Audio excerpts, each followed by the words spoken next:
YouTube, what's going on? So I figured I'd recap last week as I'm waiting here to get loaded. I'm in Buffalo, New York right now, but last week I had a really good load going down into Florida, which Florida always pays well going there, but getting out is always an issue.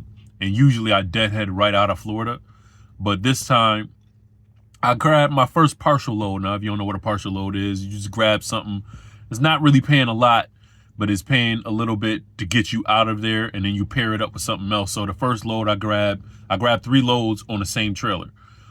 But the first load I grabbed was paying $1,300 out of Florida going all the way up into Maine. And then I paired that up with another load that was, the first one was a U-Box, the second one was something else similar to a U-Box, and it was like 3 of them. And I was paying $1,300 as well going up into Massachusetts, and the third one paid like $700 going into Massachusetts as well.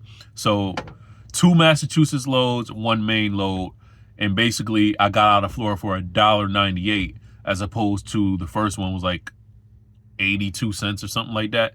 But basically you pair all of them up together to get your rate per mile. Now $1.98 is not the greatest rate, but when you coming out of Florida and they're paying $1 a mile or under $1 a mile, being able to get those partial loads to build up into a good or a decent rate per mile worked well for me.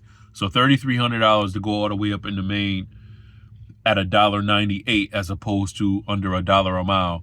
That's what I was able to get out of Florida. Now, some people are going to be like, oh, cheap freight, cheap freight. Listen, you run your business how you run your business. My business can sustain and be consistent on a load like that. Like I said, it's not the best rate, but it was a decent rate when you're coming out of Florida. And I was deep down there. I went into Tampa. So that's what's going on right now. Right now I'm in Buffalo, New York, getting ready to go to Indiana because I got to get my 90-day inspection. But I will check back in with y'all, man. Peace.